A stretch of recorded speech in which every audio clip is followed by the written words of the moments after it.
안녕하세요. 오늘도 사연살롱을 찾아주셔서 감사합니다. 저는 한때 가정의 달을 맞아 5월의 신부를 꿈꾸던 30대 여성입니다. 그리고 현재는 굳이 결혼을 해야 하나 결혼에 대해 다소 비관적인 생각을 갖고 있는데요. 사실 저는 3년 전에 파혼을 했거든요. 그때는 저도 평범하게 성실하고 착한 남편 만나 아이 낳고 예쁜 가정을 이뤄 잘 살고 싶었어요. 그런데 막상 결혼이라는 걸 하려고 보니 그 단순하게 생각한 예쁜 가정은 결코 쉬운 일이 아니라는 걸 알게 됐어요. 열길 물속은 알아도 한길 사람 속은 모른다고 하더니 그 말이 정말이었어요. 연인으로서 이꼴저꼴 다 보고 그래서 서로에 대해 잘 안다고 생각했는데 그게 아니었어요. 그리고 원래도 티격태격 잘하는 편이었던 저희 두 사람은 결혼 준비를 하며 서로 생각이 너무나도 달랐는데 그런 사람들이 뭐하러 결혼을 해서 불행을 자초하는지 저는 그럴 바에는 미련 없이 파혼하는 게 서로를 위해 낫겠다고 생각했어요. 그런데 예비 남편이었던 남자친구는 제가 파혼하자고 했을 때 뭐? 무슨 파혼이야. 원래 결혼 준비하면서 많이 싸우는 거잖아. 우리도 그런 과정인 거지. 너는 헤어지는 게 그렇게 쉬워? 파혼은 무슨 파혼이야? 나는 너랑 결혼할 거야. 절대 못 헤어져. 라며 제가 싫다는데도 결혼을 강행하려 했는데요. 하지만 손바닥도 마주쳐야 소리가 나는 법인데 결혼을 지 혼자 하는 것도 아니고 그때부턴 저도 좀 힘들었어요. 그리고 나중에 짐작하건대 남자친구가 저랑 꼭 결혼하고 싶었던 데는 다른 이유가 있었던 것 같았는데요. 그건 바로 제가 소유한 아파트였죠. 제가 다른 또래에 비해 부동산에 대한 생각이 확고했거든요. 그래서 20대 초반부터 부동산에 관심을 갖고 공부도 다각도로 하며 내 집 장만에 목을 맸었는데 그런 배경에는 집 때문에 서름이 많았던 제 가정 환경이 있었어요. 저희 집은 남의 집 새빵살이만 하던 형제 많은 가난한 집이었거든요. 거기에 아빠는 능력도 없으면서 무서웠고 엄마는 그렇게 사는 게 억울하지도 않은지 그저 참고 사는 그런 분이셨는데 저는 싫었어요. 주인집 눈치 보는 것도 싫고 이사를 다니며 새빵살이 하는 것도 싫었는데 어린 마음에 이게 다 집이 없어서 그런 거라는 생각을 했어요. 그래서 어릴 때부터 제 꿈은 제 집을 사는 거였는데요. 꿈도 나이를 먹는지 점점 저도 눈높이가 올라갔죠. 그냥 작은 방이라도 내 거가 있으면 좋겠다고 생각했는데 이왕이면 남들도 부러워할 그런 집을 갖고 싶었어요. 그래서 고등학교 졸업 후 저는 거의 돈을 쓰지 않고 돈을 모았는데요. 지금은 택도 없는 말이지만 그때 당시 저는 티끌 모아 태산이라는 말을 믿었어요. 거의 맹신했다고 해도 과언이 아니었죠. 그래서 저희 20대 대부분은 고시원 생활을 하며 돈을 모은 기억밖에 없었는데 그래도 지긋지긋한 집에서 나와 혼자 지내는 건 꽤 괜찮았어요. 저는 형제 중 셋째였는데 제 밑으로 남동생도 한 명 있었어요. 그리고 제 위로 오빠와 언니가 있었는데 장녀도 아니고 막내도 아니라 자연스럽게 저는 엄마 아빠의 관심을 덜 받았어요. 제가 처음 취직해서 집을 나가게 되었을 때 아빠는 그동안 키워준 보람도 없다며 저한테 매달 생활비를 보내라고 하셨어요. 하지만 저는 싫다고 했는데 제가 원해서 태어난 건 아니잖아요. 자기들이 풍족하지도 못하면서 저를 낳아 고생만 시켰으면서 무슨 생활비를 보내라고 하는 건지 저는 끝까지 싫다고 버텼고 결국 집에서 쫓겨났어요. 솔직히 처음에는 집을 나가면 돈이니까 참고 살아보려고 하긴 했거든요. 그런데 어차피 이 집에 살면 제가 버는 돈을 뺏길 것이 분명해 그냥 나가는 게 낫겠다고 생각했어요. 어찌 보면 이런 날이 올 것 같아 그동안에도 아르바이트를 하며 돈을 모았는데 제가 모은 돈으로 방을 얻는다는 건 말이 안 되는 거였어요. 그래서 그때부터 가장 싼 고시원을 전전하며 지냈는데 어릴 때는 삶의 질이 중요하다는 걸 몰랐어요. 하지만 점차 고시원 생활이 불편하다는 생각을 하게 되었고 딱 전세자금만 만들자 생각하며 돈을 모았는데요. 그래서 그때까지 제 몸무게는 말도 안 되는 39kg였어요. 하루에 한 끼 그것도 가장 싸게 먹는 거 아니면 대충 때웠는데 살이 붙을래야 붙을 수가 없었죠. 보통 일을 하면서 점심 식대가 나오니 주로 그렇게 끼니를 해결했어요. 그래서 그때 많이 먹고 저녁은 우유 한 잔으로 넘기거나 했는데 그렇게 지내다 보니 저는 늘 말라 있었어요. 그런데 참 희한하죠? 저는 제 몸이 단 한 번도 예쁘다고 생각해 본 적이 없었는데 제가 키가 큰 편이고 마르다 보니 길에서 모델 제안을 받게 되었어요. 그때는 이게 뭔가 얼떨떨했는데 페이가 듣고 보니 깜짝 놀랄 수준이었어요. 그래서 쇼에서는 모델은 아니어도 쇼핑몰과 지역 잡지 등의 전속 모델로 활동하며 돈을 벌었는데요. 그때도 저녁에는 식당 일을 하며 돈을 계속 모았어요.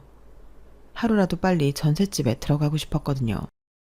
그리고 제 나이 26살에 좁은 원룸이긴 했지만 풀옵션으로 전세를 얻어 들어가게 되었는데 그때 전세 보증금이 무려 4천만 원이었어요.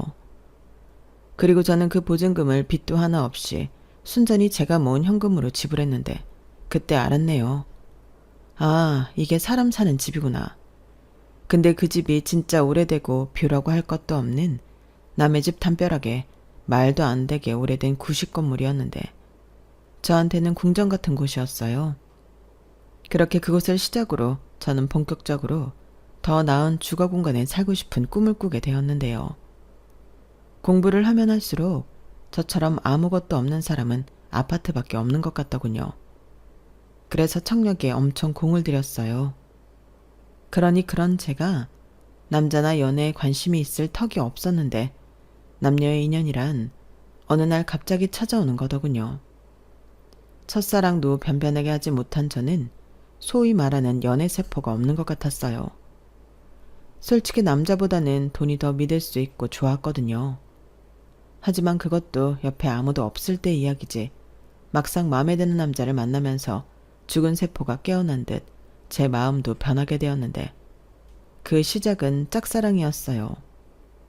제가 모델 일할 때 사진 찍어주는 그 남자를 좋아하게 되었거든요. 하지만 내성적이고 이성에게 어떻게 다가가야 하는지 모르던 저는 소가리만 했어야 했는데 그때 몇 안 되지만 제 친구들이 그랬어요. 너는 짝사랑만 하다 끝나겠다. 솔직히 너 정도면 자신감을 가져도 되는 거 아니야? 모델이잖아. 라고 하는데 모델도 제가 하고 싶어 하는 게 아니라 돈 벌려고 하는 거지 제 천직은 아니었어요. 그런데 제 친구들은 저를 무슨 연예인이라도 되는 듯 치켜 세워주곤 했는데 제가 짝사랑하는 그 남자야말로 저보다 더 자신감 있는 여자들을 많이 만나봤을 거라는 생각에 더 용기가 나지 않았어요. 그래도 나름 저는 제 마음을 표현하려 애를 쓰긴 했는데 그 남자는 둔한지 전혀 눈치를 못 채는 것 같더라고요. 그렇게 제가 좋아하길 1년이 넘어가고 있었는데 오랜만에 다른 스태프들이랑 회식을 하게 되었고 보통은 회식 참석은 하지 않고 식당 일을 하러 가는데 그날은 예외였어요. 좋아하는 사람이 있으니 조금이라도 같이 있고 싶었죠. 그리고 얼마나 긴장을 했는지 본의 아니게 술을 많이 먹었는데 저는 눈을 떠보니 그 남자 차에서 제가 자고 있었는데 얼마나 놀랍게요. 깼어요? 다행이다. 나는 깨어도 못 일어나길래 어째야 하나 난처했는데. 정말요? 죄송해요. 제가 술을 많이 먹었나 봐요. 원래 이렇게까지 마시지 않는데. 저 오래 잤어요? 좀. 그리고 제가 선정씨 집을 모르잖아요. 그렇다고 차에서 계속 자게 할 수도 없고. 집이 어디예요? 데려다 줄게요. 아, 괜찮아요. 택시 타고 가면 돼요. 가뜩이나 저 때문에 늦으셨는데 들어가셔서 쉬셔야죠. 나 내일 쉬어요. 그리고 차 가지고 와서 술도 안 마셨고. 선정씨 잘 때 나도 같이 잤더니 피곤하지도 않은데. 괜히 위험하게 택시 타지 말고 집 어디예요? 내가 데려다 주는 게 마음이 편해서 그래요. 저는 술김이긴 했지만 그렇게 그 남자와 단둘이 차를 타고 저희 집 앞까지 가게 되었어요. 사실 그렇게 먼 거리는 아니라서 차로 가니 금방이었는데 너무 아쉬웠죠. 그때만큼은 집이 아주 멀었으면 좋겠다는 생각이 절로 들었는데 어쩔 수 없었죠. 그래서 내리기 전에 오늘 신세진 건 제가 다음에 꼭 갚을게요. 제가 밥이라도 한번 살까요? 라고 했는데 그 남자가 그러더군요. 밥? 그럼 오늘 사요. 뭘 다음에 사. 마침 배도 살짝 고프고. 근데 어디 가기도 그러니까 편의점에서 컵라면에 삼각김밥 어때요? 이 정도면 굉장히 싸게 먹히는 것 같은데? 저는 주책맞게도 그 순간 그냥 우리 집에 가서 라면을 끓여줄까? 그런 생각을 혼자 했어요. 하지만 혼자 사는 여자집이고 몇 마디 나눠본 적도 없는데 여자가 갑자기 자기 집에 가자고 하면 그 남자가 저를 얼마나 가볍게 볼까 싶어 저는 그러자고 했죠. 그렇게 저희 두 사람은 동네 편의점에서 컵라면과 삼각김밥을 먹었고 그때 이야기를 많이 나누게 되었는데 왜 그리도 좋기만 한지 저는 너무 행복했어요. 자주 먹었던 라면이랑 삼각김밥이었는데 미슐랭 저리 가라 할 정도로 맛있었죠. 게다가 그 남자와 저는 말도 제법 잘 통했는데요. 동이 트는 줄도 몰랐답니다. 저는 일할 때 그 사람이 하도 말이 없길래 과묵한 사람인 줄 알았거든요. 그런데 농담도 할 줄 알고 말도 잘하는 사람이었어요. 그리고 그 이후 저희 두 사람은 급속도로 친해졌는데 그럼에도 불구하고 저는 그때까지도 좋아하는 마음은 표현할 수 없어 짝사랑만 이어갔어요.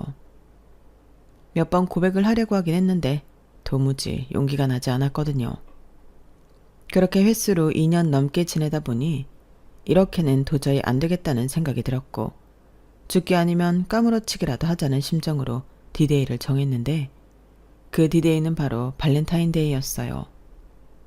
그리고 제가 늘 그 사람과 촬영하는 게 아니었기 때문에 저는 그 사람에게 문자를 보냈는데요. 시간 괜찮으면 발렌타인데이에 만나서 밥을 먹자고 하니 그 사람이 기다렸다는 듯 곧장 오케이라는 단문자를 보내더라고요. 그때는 그 오케이가 내가 바라는 오케이가 아닌데도 저는 좋기만 했는데 그만큼 제가 정말 많이 좋아했어요. 적어도 그때는 그 인간의 진짜 모습을 몰랐으니까요. 그리고 이윽고 기다리던 디데이가 되었고 저는 그날만큼은 아주 정성스럽게 화장도 하고 옷도 잘 입고 싶었어요. 모델이라는 직업이 좋은 게 옷 선물을 자주 받는다는 거거든요. 촬영할 때 입은 옷을 주시는 경우가 있는데 그래서 돈을 거의 쓰지 않는 저지만 옷은 많았어요. 그리하여 저의 첫 데이트가 시작되었고 저는 부끄럽지만 용기 내서 고백이라는 걸 했는데 그 남자가 피식 웃더라고요. 그리고는 드디어 하긴 했네. 나는 언제 하나 두고 보고 있었는데 라고 했는데요. 들어보니 제가 자기 좋아하는 걸 진작부터 알고 있었다고 하더군요. 그걸 어떻게 몰라. 아마 다른 스태프들도 다 알걸? 그러니까 그날 술에 취했을 때도 나더러 집에 데려다 주라고 했지. 뭐 나도 싫지 않았으니까 그날 일부러 술도 안 마시고 데려다 준 거고. 그리고 문자 왔을 때 딱 느낌이 왔어. 그래서 결심했지. 오늘은 네가 안 해도 내가 한다고. 날짜도 마침 딱 발렌타인데이더라. 원래 발렌타인데이는 남자가 고백하는 날이기도 하잖아. 그 사람은 행여 제가 부끄러워할까봐 주섬주섬 준비했던 초콜릿을 꺼내며 장난치듯 말했어요. 그리고 저는 그 사람의 말에 얼굴이 홍당무처럼 붉어졌는데요. 그때까지만 해도 저도 순수했어요. 자, 받아. 그리고 내 마음도 같이 받아줘. 알겠지? 뭐예요? 내가 고백하려고 했는데 사람 민망하게. 민망하게 뭐가 민망해. 그래서 기회가 왔을 때 내가 잡으려고 하잖아. 그리고 혼자 고백하면 살짝 뻘쭘하니까 같이 하자고. 그럼 덜 민망하잖아. 그건 그런데 그랬으면 먼저 좀 고백해주지. 내가 그동안 혼자 짝사랑하느라 얼마나 애가 탔는 줄 알아요? 완전 적반하장이네. 그러게 왜 그렇게 시간을 끌었어. 빨리 좀 하지. 내가 맨날 오늘은 좀 해라. 이런 마음으로 일 나간 거 알아? 치사해. 자기 좋아하는 거 뻔히 알면서 그동안 즐거웠나 봐. 즐겁지, 신났지. 내가 좋아하는 여자가 나 좋아하는데 안 신날 사는 놈이 어딨나? 그리고 우리 다른 사람한테는 내가 고백했다고 하자. 발렌타인데이잖아. 그 사람은 참 다정하고 센스 있는 사람이었어요. 그리고 연애하는 내내 이런 남자가 내 애인이라는 게 너무 기쁘고 자랑스러웠는데 그렇게 연애를 2년 정도 하니 서로 집에도 놀러가며 데이트를 하게 되었어요. 그때 당시 남자친구는 월세로 오피스텔에 살고 있었는데 솔직히 버는 것보다 쓰는 게 많아서 늘 마이너스더라고요. 그런데 저는 보증금도 순전히 제 돈이고 모아둔 돈도 제법 있다 보니 다른 의미로 남자친구가 저를 대단하게 생각했는데 딱 그 타이밍에 청약이 당첨되었어요. 위치와 평수가 너무 마음에 들어서 못 먹어도 고라는 심정으로 넣었던 곳이었거든요. 그런데 청약이 덜컥 당첨되었고 저는 기쁜 마음으로 그동안 모았던 돈을 전부 털어 넣었어요. 제가 가진 돈은 계약금에 불과했고 당연히 중도금은 대출을 받아야 했는데 저는 일단 전세 보증금이 있으니 무조건 아파트에 올인할 생각이었어요. 그리고 그 기쁨을 남자친구랑 함께 나누는데 남자친구가 그랬죠. 우리 그 아파트 완공되면 결혼하자. 신혼집으로 너무 좋잖아. 라고 하더라고요. 물론 좋은 집 장만해놓고 결혼하고 다른 곳에 살 생각은 없었는데 남자친구가 저렇게 말하니 프로포즈를 받기라도 한 듯 기분이 묘하더군요. 아파트가 보통 완공되기까지 2, 3년은 걸리지만 결혼이라니 가슴이 두근두근 거렸어요. 그리고 먼저 저렇게 말을 하는 걸 보니 집 대출금도 같이 갚자고 하는 줄 알았는데 그건 아니더군요. 살짝 아쉬운 마음도 들긴 했지만 저는 김칫국을 먹은 제 자신을 탓했어요. 결혼 전이고 사람 일은 아무도 모르는 건데 나라도 덥석 내 이름도 아닌 대출금을 같이 내자는 소리 못하지. 박선정, 정신 차려. 이렇게 자책하며 저는 제 힘으로 쉽지만은 않은 돈을 모으기 시작했어요. 한번 중도금 나갈 때마다 휘청했는데 그래도 제 명의의 아파트가 생긴다는 게 꿈처럼 행복했죠. 그리고 그 즈음엔 아무래도 제가 더 돈에 연연할 수밖에 없었는데요. 돈 되는 일이면 마다하지 않고 다 했던 것 같아요. 그리고 그 즈음 꽤 큰 프로젝트 촬영이 있어 해외에 나갔다 오게 되었는데 그때 받은 돈이 액수가 좀 됐었죠.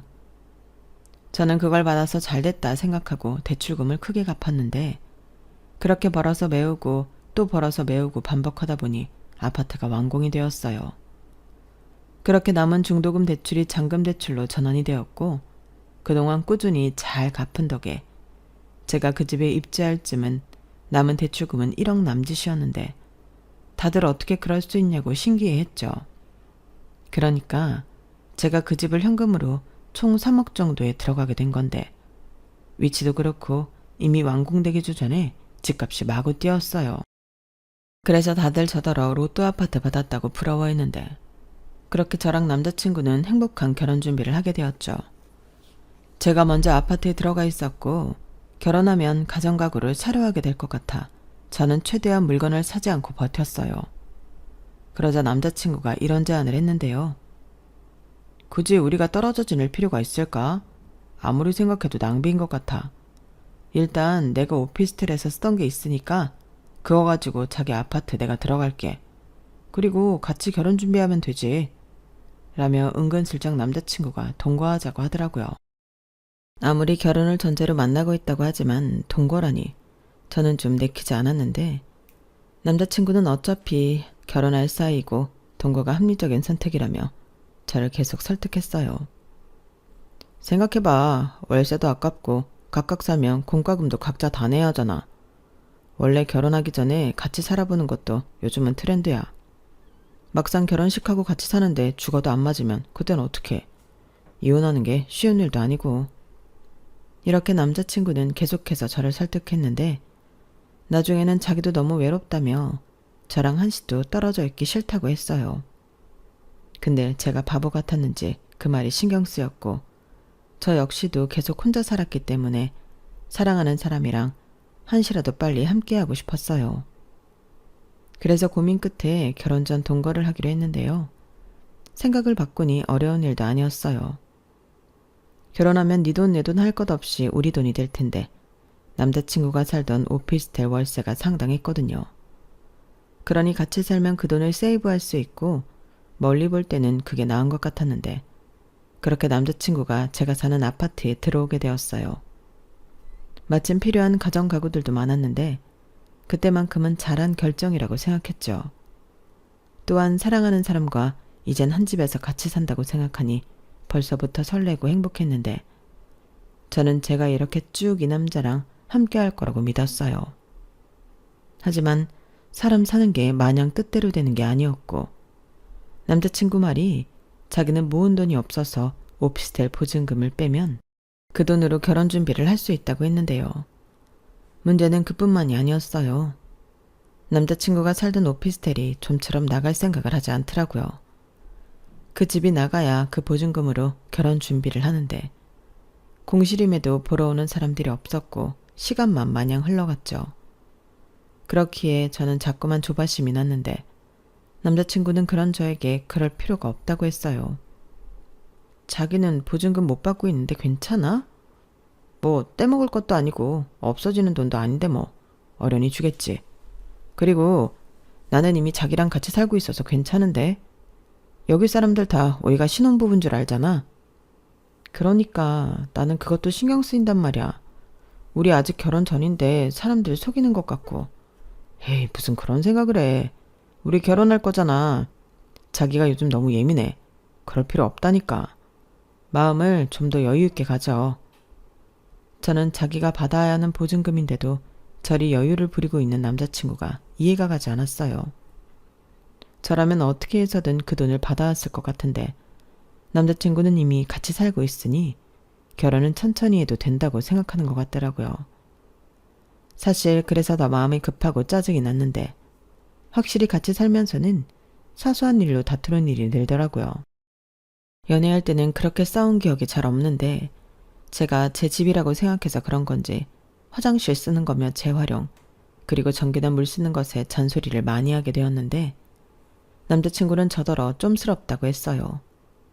그렇게 아껴도 부자 되지 않는다며 비아냥거리기도 하더라고요. 하지만 이내 다투고 나면 제가 하라는 대로 따라주는 남자친구였는데, 그래서 헤어질 생각은 하지 않았죠. 사람이 원래 맞춰가며 사는 건데, 저는 저희 두 사람도 이렇게 맞춰가는 거라고 생각했거든요. 그리고 사실 남자친구랑 함께 살아 좋은 점도 많았는데, 무엇보다 정말로 신혼부부가 된 듯 즐거움이 많았어요. 같이 청소도 하고 맛있는 밥도 만들어 함께 먹으니 밖에서 돈 쓰면서 데이트하는 것과는 비교도 되지 않더라고요. 그리고 그런 부분은 남자친구랑도 잘 맞아서 이렇게 지내면 돈도 금방 더 모을 수 있을 것 같다는 생각도 들었는데, 그것도 어디까지나 제 생각이었어요. 저는 꼭 필요한 거 말고는 돈을 아예 안 쓰자는 주의였는데, 남자친구는 돈을 아주 쉽게 쓰는 타입이더라고요. 자기 꾸미는 것도 좋아하고 남들 사주는 것도 좋아하고, 그리고 무엇보다 충동 구매가 많았는데, 연애할 때는 몰랐지만 같이 사니 이건 꼭 고쳐줘야 하는 나쁜 습관이라는 생각이 들었어요. 그러니 꼭 필요할 때는 돈이 없어 마이너스 통장을 썼는데, 결혼해서 같이 살면 그 역시도 제가 갚아야 하는 빚이잖아요.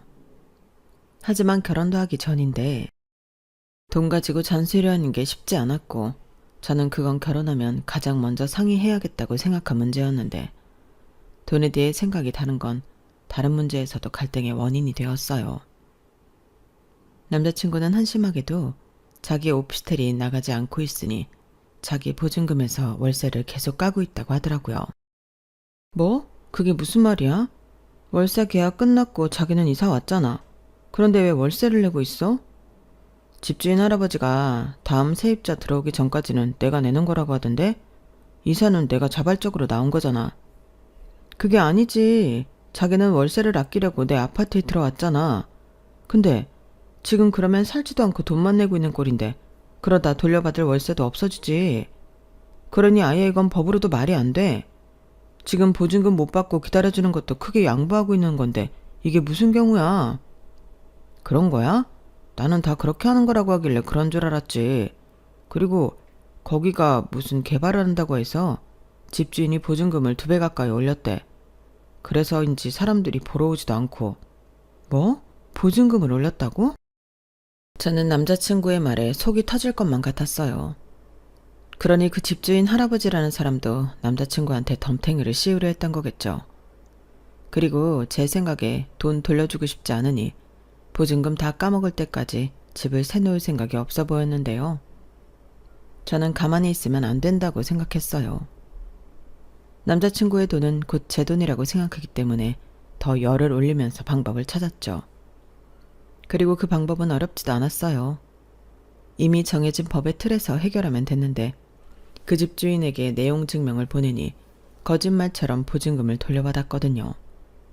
그런데 그 돈으로 결혼 준비를 하자고 했던 남자친구는 저랑 상의도 하지 않고 자기 카드값이랑 그동안 썼던 마이너스 통장을 해결하느라 보증금은 다 썼다고 하는 겁니다.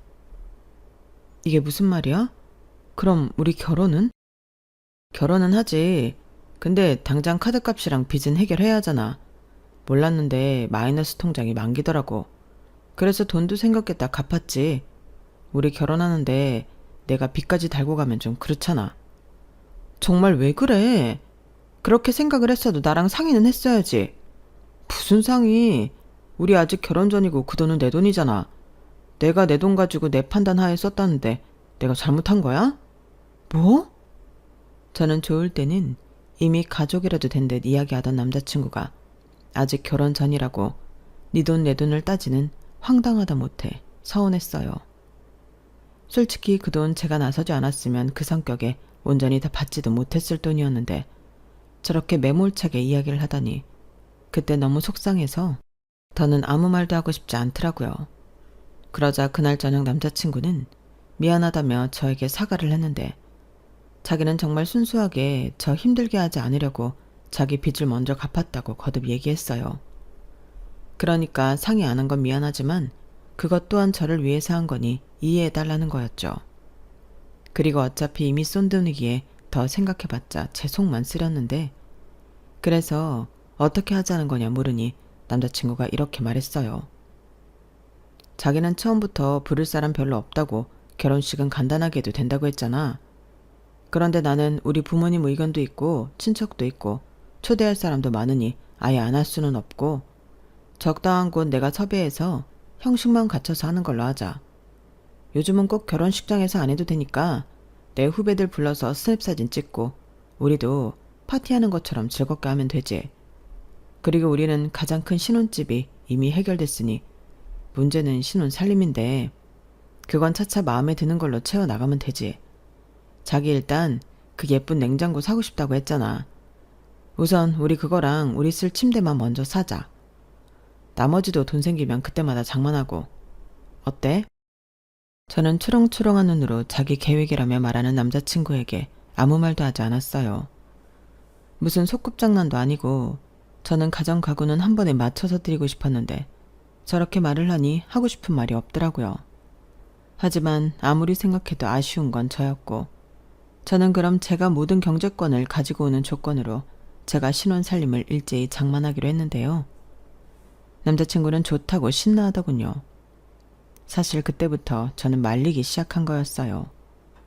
하지만 이미 같이 살고 있기에 결혼은 꼭 해야 한다고 생각한 저였기 때문에 저는 이 모든 문제를 다 끌어안기로 마음을 먹었는데 솔직히 빠른 시일에 해결할 자신도 있었어요.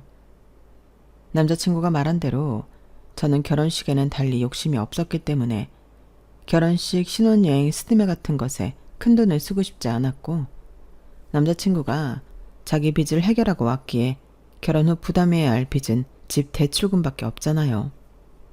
그러니 둘이 벌어 집 대출금 해결하고 또 돈을 모으면서 그때부터 아이 계획도 세우고 남들 사는 것처럼 살면 된다고 생각했는데요. 또다시 문제가 터졌죠. 그건 상견례를 빙자한 예비 시부모님을 저희 집에 초대한 이후에 벌어졌는데 예비 시부모님이 저희 집에 왔을 때 굉장히 좋아하셨거든요. 집이 너무 좋다면서요. 특히 남자친구 어머니가 많이 좋아하셨는데 자기 아들이 이런 집에서 산다고 생각하니 너무 뿌듯하다고 저한테 고맙다고 하셨어요.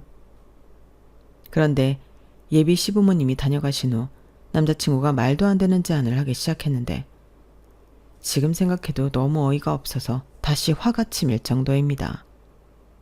그때 당시 남은 대출이 1억이 안 되는 돈이었는데 남자친구가 그 대출금을 자기가 갚겠다고 하더라고요. 아니, 제가 알기로 남자친구는 돈이 없는 사람이었는데 부모님이 해주기라도 한 건지 저런 말을 해서 깜짝 놀랐어요. 그리고 그때까지는 그래도 생각이 있어서 집 대출이라도 먼저 해결해 주려고 그러나? 이런 생각도 했는데 남자친구는 다른 꿍꿍이가 있었어요.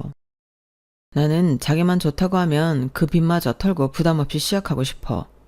지금까지는 그냥 내가 얹혀 산 거지만 앞으로는 같이 사는 건데 나도 뭔가는 해야지. 이자도 아깝고. 그렇게 얘기하면 나는 좋은데 근데 무슨 돈으로? 자기 돈 없잖아. 전에 보증금 다 빚 갚는 데 쓴 거 아니었어? 그게 엄마 아빠 사는 집 담보로 대출을 받으면 돼. 뭐라고? 그건 안 되지. 우리 살자고 부모님한테 빚을 만들어 드리냐? 대신 명의는 공동명의 어때? 사실 이건 엄마 아빠가 그랬으면 하는 거거든. 우리 집에 왔는데 너무 좋으니까 이왕이면 공동명의 하면 더 좋겠다고. 뭐? 공동명의? 지금 농담하는 거야? 우리 아파트 시세가 얼만데 1억도 안 되는 돈으로 공동명의를 해달라고 하면 어떡해? 에이, 우리가 남이야? 이제 결혼하면 진짜 가족이 되는데 뭘 그런 걸 따져. 그리고 이왕이면 부부가 공동명의하는 게 더 있어 보이지. 아니, 그렇게 따지면 나만 손해지. 자기도 옆에서 봐서 알잖아. 내가 이 집 사려고 얼마나 고생했는지. 그래, 봤어. 근데 그때는 우리가 가족이 아니었잖아. 우리 집 완공되면 신혼집 하자고 한 사람은 자기였어. 그럼 그때부터라도 같이 부담했어야 하는 거 아니야?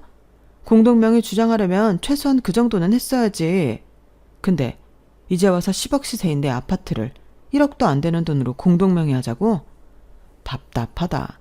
너는 그런 게 중요해? 내 마음이 안 보여? 서로 한 가족이 되는 거 좋게 좋게 하자는 거지. 그리고 내가 1억만 내놓고 공동명의 하자는 게 아니고 지금 남은 대출금이 그거잖아. 만약에 남은 대출금이 그것보다 더 많았더라면 나는 그때도 똑같이 말했을 거야. 그러니 나도 성의를 보였으니 너도 성의를 보여서 우리 서로 기분 좋게 스타트 하자고 하는 건데 이런 내 마음이 잘못된 거니? 그럼 대출금만 갚아주면 좋고 명의는 네 명의만 했으면 좋겠어? 그럼 나는 내가 서운할 거라는 생각은 안 해? 남자친구는 제가 공동명의를 해주지 않겠다고 하자 서운하다며 난리였어요. 거의 울 것 같은 얼굴을 하기도 했는데 제가 너무하다고 그런 여자인 줄 몰랐다고 하더라고요. 그러면서 자기는 결혼하면 밖으로 저에게 잘해주고 행복하게 해줄 생각밖에 없었는데 저는 돈 액수에만 집착한다며 저를 돈만 박히는 속물 취급했어요. 여기서 속물이 정말 저인가요? 저는 그날부터 뭔가 잘못되었다고 생각했어요. 아니, 같이 살면서 돈을 모아 다음 집을 간다면 그때는 공동명의 할 수도 있죠. 그런데 지금은 제가 다 갚은 거나 다름없는 제 집에 들어와 사는 거고 아무리 대출금이 조금 남았다고 한들 그거 갚아줬다고 저렇게 이야기하면 안 되는 건데 남자친구는 자꾸 저더러 틀렸다고 말했어요. 하지만 아무리 생각해도 저는 그렇게 해주기 싫었고 그럴 바에는 그 돈은 안 받겠다고 철벽을 쳤는데 남자친구는 끝까지 저만 나쁘다고 서운하다 어쩐다 삐쳐 있었어요. 하지만 그 부분은 저도 양보할 수가 없기에 결혼이고 나발이고 팽팽한 신경전이 계속되었는데요. 이런 말 좀 치사하지만 그때부터 아쉬운 사람은 제가 아니었거든요. 전에는 헤어지는 건 있을 수 없다고 생각했는데 남자친구가 계속 저에게 실망을 주다 보니 지금도 이런데 결혼하면 어떤 일이 벌어질까? 차라리 안 하는 게 낫지 않나? 라는 생각을 하고 있었어요. 그런데 이렇게 계속 엇나가면 결혼은 하지 않겠다는 생각을 갖고 있었는데요. 원래 사람이 생각하는 대로 말하고 행동한다고 남자친구도 이런 제 마음을 어느 정도는 눈치챈 듯 싶더군요. 그리고 며칠 지나지 않아 남자친구는 제 뜻을 알겠다며 공동명의 얘기는 더 이상 하지 않겠다고 했는데 제 마음이 미쳐 다 풀어지기도 전에 남자친구는 더 황당한 요구를 저에게 해왔어요. 아니, 자기가 공동명의 포기하는 대신 결혼하면 그달부터 자기 집에 매달 제가 번 돈으로 생활비 200만 원씩 보내드리라고 하더라고요. 너무 황당하고 웃기지 않나요? 내 부모도 아니고 지 부모인데 공동명의 안 해준다고 저더러 자기 부모님 생활비를 드리라니 이건 또 무슨 개소리인가 싶었죠. 당시 제가 내고 있던 원금과 이자가 200만 원이 안 됐거든요. 지금 뭐라는 거야? 나한테 돈 맡겨놨어? 200만 원이 적은 돈이냐고. 그런데 순전히 내가 벌어서 내 돈으로 드리라는 건 무슨 심보야? 우리 부모님도 노후자금이 필요하잖아.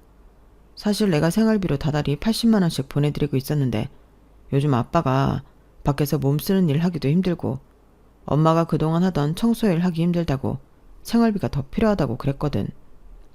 근데 무슨 수로 대출금을 갚아주겠다고 했던 거야? 생활비도 없으시면서. 말했잖아.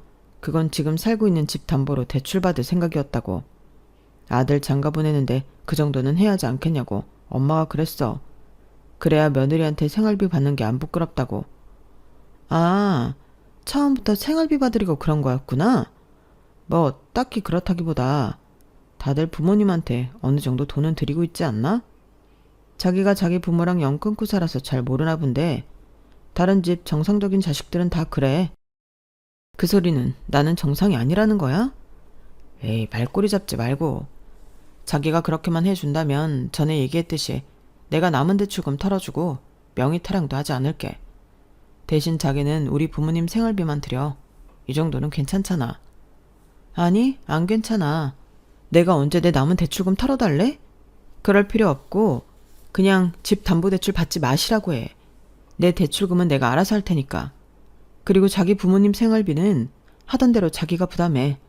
정상적인 자식은 자기가 해야 할 일을 왜 나한테 밀어? 아님 예정대로 내가 경제권 가지고 오면 월에 우리 돈으로 100만 원씩은 보내드릴게. 그럼 되는 거지? 솔직히 200만 원이면 너무 과하잖아. 내가 뭐 얼마나 번다고. 그리고 오빠도 알지만 나는 고정 수입이라는 게 없어서 한 달에 200도 못 벌 때 있어. 요즘은 식당 일도 안 하잖아. 그건 그래. 그래서 하는 말인데 그거 다시 하면 안 되는 거야? 우리 당장 애 가질 것도 아닌데 하던 대로 열심히 살면 되지. 그리고 자기는 부모랑 척지고 살고 있지만 나는 아니잖아. 그냥 네 부모 내 부모 가르지 말고 우리 부모라고 생각하고 몰빵해 드리자. 자기는 자기 부모한테 그렇게 야박할 수 있어? 싫으면 공동명의 해주던가. 뭐라고? 진짜 듣자 하니까 못 들어주겠네. 그 소리는 내가 공동명의 해주면 부모님 생활비는 안 드려도 된다는 거야? 그야 아주 안 드릴 수는 없지. 그럼 내가 중간에서 말 잘해 볼 테니까 자기가 말한 대로 월에 100만 원씩 보내드리자. 저는 남자친구가 도대체 무슨 이야기를 하는 건지 하나도 알아들을 수가 없었어요. 그냥 공동명의 안 해주면 200만 원씩 제 돈으로 내놓으라는 억지처럼 들렸는데요. 그냥 결혼을 안 하는 게 낫겠다는 생각이 지배적이었어요. 그래서 곧장 필요 없다고, 결혼이고 나발이고 하기 싫다고 정확하게 전달했는데 남자친구가 길길이 날뛰었어요. 무슨 고작 이깟 걸로 파혼을 하냐고 입에 아주 개거품을 물더라고요. 고작 이깟 일로 파혼을 하자고? 아니, 너는 그런 소리가 어떻게 쉽게 나와? 원래 결혼 준비하면서 많이 싸운다고 하잖아. 우리도 그런 건데 뭐? 파혼을 하자고? 더 원래 이렇게 가벼운 애였냐? 그러니까 너는 돈 때문에 우리 결혼을 깨자는 거네 라고 방방 뛰었어요. 돈 때문이 아니라 그 못된 심보 때문이지. 내가 언제 자기한테 뭐 해달라고 한 적 있어? 공동명의도 부모님 생활비 얘기도 다 자기가 꺼낸 말이야. 그렇게 따졌으면 이 집에 사는 동안에도 월세 낸다 생각하고 대출금 같이 갚자고 했겠지. 근데 나한텐 그런 말도 안 했잖아. 그야 아직 우리가 부부도 아니었고 그렇다고 내가 아주 공짜로 산 건 아니잖아. 공과금 내가 내고 관리비도 냈어. 자기는 짠순이라 냉장고도 안 채우지만 나는 부지런히 사다가 채웠다고. 우리 그거 같이 먹었잖아. 누가 들으면 나는 아예 아무것도 안 하고 자기가 사다 둔 것만 먹은 줄 알겠네. 그건 자기가 먹고 싶어서 사다 놓은 거야. 나도 시장 봐서 채우고 같이 해먹고 했어. 그리고 공과금? 그거 몇 번이나 냈는데 꼴랑 한 번 냈잖아. 관리비도 자기가 처음에 기세등등하게 낸다고 하더니 너무 많이 나오는 거 아니냐고 그 뒤로 안 했고. 그래도 낸 건 낸 거잖아. 한 번이든 두 번이든 그게 중요해. 중요해. 그럼 대출금도 한 번 내면 다 낸 거냐? 우리는 이래서 헤어지는 거야. 말이 안 통하잖아. 가슴에 손을 얹고 생각해봐. 자기는 지금 결혼을 빙자해서 내가 마련한 것들에 숟가락만 얹으려고 했어. 야, 사람을 뭘로 보고 아파트 있다고 지금 유세 떠는 거냐? 그리고 생각을 해봐라. 내가 사회적인 위치가 있는데 결혼해서 와이프 집에 산다고 하면 남자가 얼마나 가오가 떨어지냐? 그래서 좋은 게 좋은 거라고 남은 대출금 갚아주고 공동명의 좀 하자는데 그게 그렇게 배가 아파? 그래, 그게 네 심보잖아. 그래놓고 밖에 나가서는 네가 다 낸 것처럼 할 거지? 나는 그게 싫다고. 자원 그렇게 공동명의 하고 싶으면 집 시세의 절반 가지고 와. 그럼 공동명의 해줄게. 야, 너 진짜 도둑년이다. 시세? 네가 이 아파트 산 가격이 3억 대인데 왜 시세로 따져? 나한테 지금 시세 차익을 남기겠다는 거야? 왜 이렇게 열을 내? 나는 그 정도가 아니면 공동명의 싫다는 거야. 방금 억울하다고 생각했지. 나도 그래. 내가 그동안 힘들게 다 했는데 이제 와서 마지막에 조금 도와주고 공동명의 해달라고?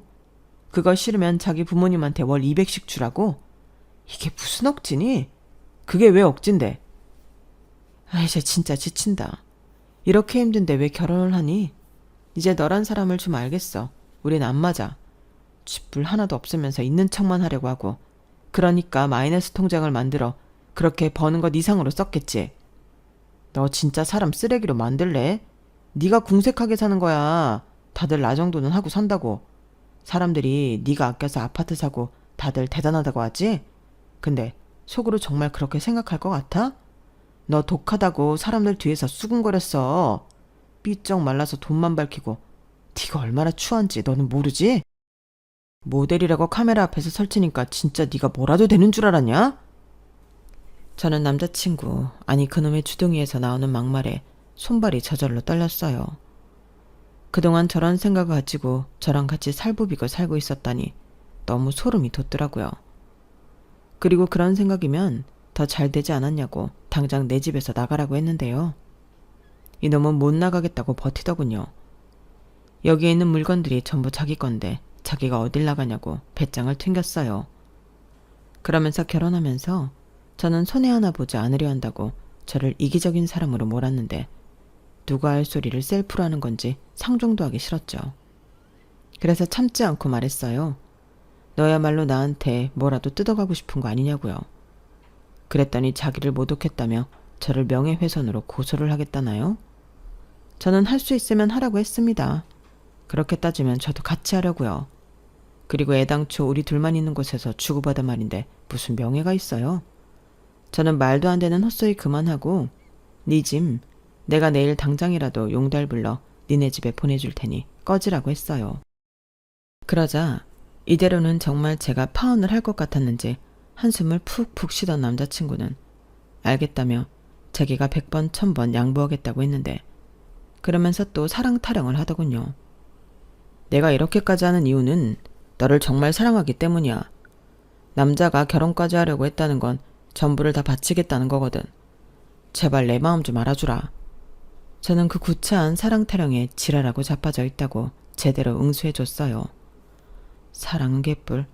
사람 그만 기만하고 정말로 나를 사랑했다면 이 집에서 순순하게 나가달라고 했는데 지금은 제가 너무 화가 나서 후회할 말을 하는 거래요. 그러니 자기가 참고 기다리겠다고 하는데 와, 정말 미치겠는 거 있죠. 그래서 하는 수 없이 경찰에 신고했습니다. 저희는 법으로 남이었으니까요. 그렇다고 사실혼이 인정될 그럴 기간도 아니었고 제 집에서 제가 싫은 사람 하나 내쫓지 못할 이유가 없었기에 저는 2번 고민도 하지 않고 경찰을 불렀는데요. 그게 자기한테 수치고 굴욕이고 상처라나요? 그놈은 결국 제 뜻대로 파혼에 응했어요.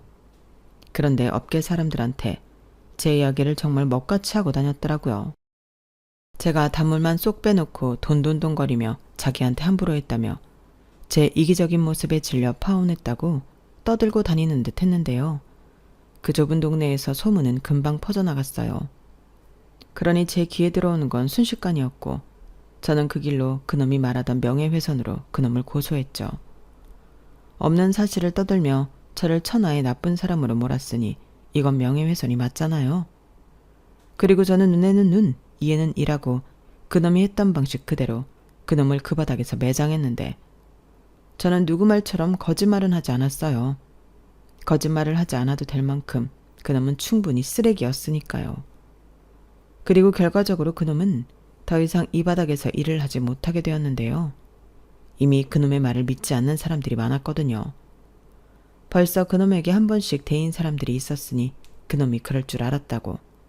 게다가 제가 명예훼손으로 고소까지 했으니 그놈이 하는 말이 전부 거짓말이라는 게 밝혀졌는데 얼마나 쪽팔리겠어요. 그리고 저는 그놈이랑 파혼하고 제대로 횡재를 하게 되었어요. 파혼이 이혼보다는 낫지만 그래도 자랑은 아니라서 저는 최대한 사람들과 사적인 접촉을 줄이고 일만 열심히 했거든요. 그러다 저한테 의류 쇼핑몰 사업을 같이 해보자는 사람이 있었는데 그분은 저를 처음으로 모델로 써주셨던 분이셨어요. 그때 그 쇼핑몰이 쇼핑몰이라고 하기에도 민망한 인터넷 스토어 수준이었는데 그분이 저한테 제안을 하셨어요. 선정씨, 나 이번에 진짜 제대로 해보고 싶어서 그러는데 우리 동업할래요? 일단 쇼핑몰 플랫폼은 내가 하고 선정씨는 전속 모델하고 그리고 우리 같이 옷도 보러 다니고 디자인도 하고 그렇게 같이 해요. 수익은 6대4. 나중에 잘 되면 그때는 5대5. 어때요? 나는 요즘 선정씨 느낌 너무 좋더라. 정말요? 그럼 사장님이 너무 손해인 거 아닌가? 정말 그렇게 해도 되시겠어요? 괜찮아요. 사람이 이 정도 딜은 해야 서로 열심히 해서 윈윈하죠. 그럼 하는 걸로 알아도 되죠? 나 부끄러워서 이런 말 잘 못하는데 사실 나 선정씨 처음 봤을 때부터 친구하고 싶었거든요. 사람이 악바리 근성 있어야지. 나도 그런 과거든요. 우리 진짜 이 악물고 해봐요. 저는 그런 연유로 사업에 뛰어들었어요. 그리고 사업을 제안한 사장님, 이제 언니라고 부르는데 언니와는 둘도 없는 친구이자 자매 같은 사이가 되었죠.